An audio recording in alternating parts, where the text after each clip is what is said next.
안녕하세요. 기독교와 정치를 말하다의 김혜수다입니다.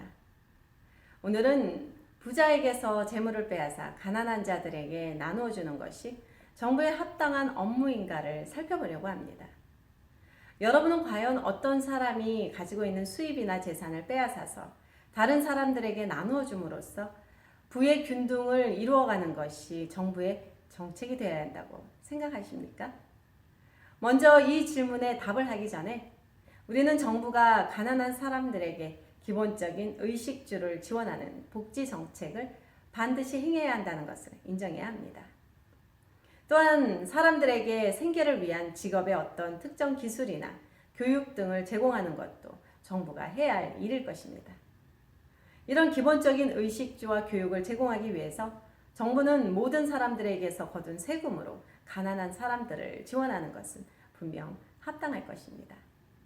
그러나 이것은 복지정책이라는 이름으로 부자의 돈을 부당하게 빼앗아서 부자와 가난한 자들의 부의 격차를 줄이는 것이 더 합리적이고 정당하다라는 모호한 원리에 근거한 주장과는 전혀 다른 것입니다.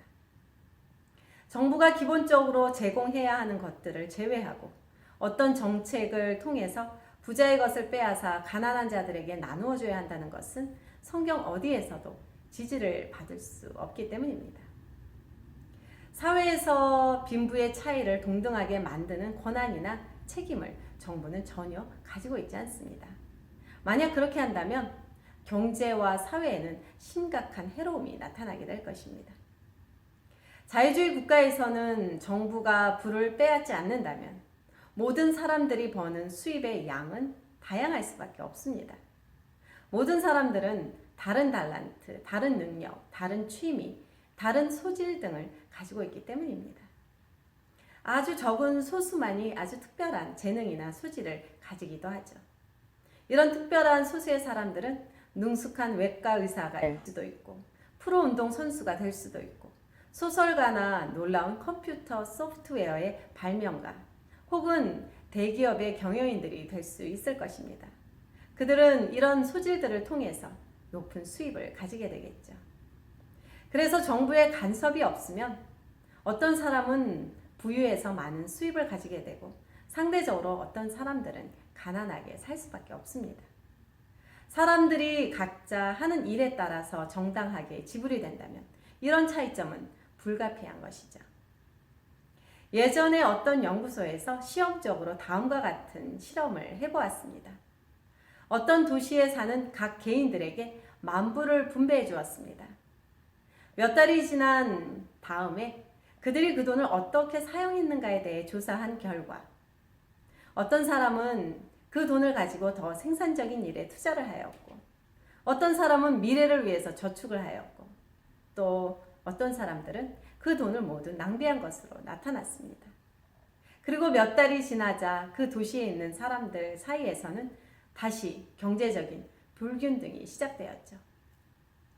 사람들로 하여금 자유롭게 취사 선택을 하게 한다면 이런 결과는 피할 수 없는 본질일 것입니다. 이 연구 조사의 결과를 근거로 만약 정부가 모든 사람들로 하여금 균등한 부를 갖도록 시도한다면 유일한 방법은 매년 반복해서 검소하고 생산적인 사람의 재산이나 수입을 빼앗아서 덜 생산적이고 낭비하는 사람들에게 매번 나눠줘야 할 것입니다.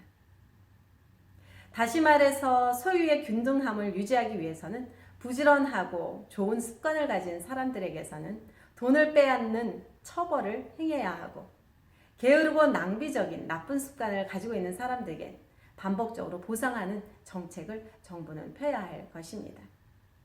이렇게 하지 않고는 한 사회의 경제적 균등은 결코 유지될 수 없기 때문입니다. 여기서 저는 가난한 사람들이 게으르고 낭비적인 습관을 가졌다고 말하는 것이 아닙니다. 그러나 실험 결과에 의하면 이런 부의 분배가 계속되어진다 해도 모든 사람들은 균등하게 부를 누리는 것이 아니라 오히려 경제는 전체적으로 동등하게 빈곤하게 될 것입니다. 정부가 재산이 아니라 수입에만 이런 경제적인 균등의 원칙을 적용한다 할지라도 그 결과는 마찬가지입니다. 모든 사람이 동등한 수입을 얻게 하기 위해서 정부는 불가피하게 많은 수입을 버는 사람들에게는 적은 수입을 버는 사람들보다 더 많은 세금률을 적용할 수 있기 때문입니다. 그러나 정부가 이런 일을 하기 위해서는 법을 통해서 인간의 자유에 상당한 제한을 두어야 할 것입니다. 따라서 결과적으로 모든 사람들이 동등하게 빈곤해질 수밖에 없죠. 이러한 예로 우리는 역사적으로 소련이나 북한과 같은 나라들을 통해서 증명된 사실들을 볼 수 있습니다. 그 나라의 백성들은 경제적으로 균등하고 빈곤하지만 고위층 관리들은 공산주의 안에서도 리무진을 타고 다니고 좋은 집에서 살며 그 나라의 어떤 국민들에게도 허용되지 않는 것으로 여행을 갑니다. 그들은 서방 국가를 통해서 좋은 제품들을 사는 혜택까지 누리게 되죠.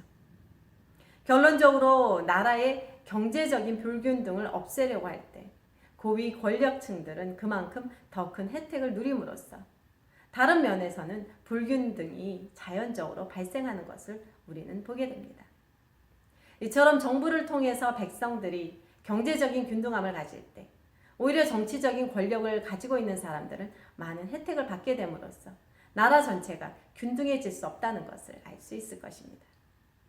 따라서 개인적으로, 사회적으로, 국가적으로 수입이나 재산을 균등하게 하려는 정부의 시도는 바람직하지 않을 것입니다. 핸더슨 신학대학교 김에스다였습니다.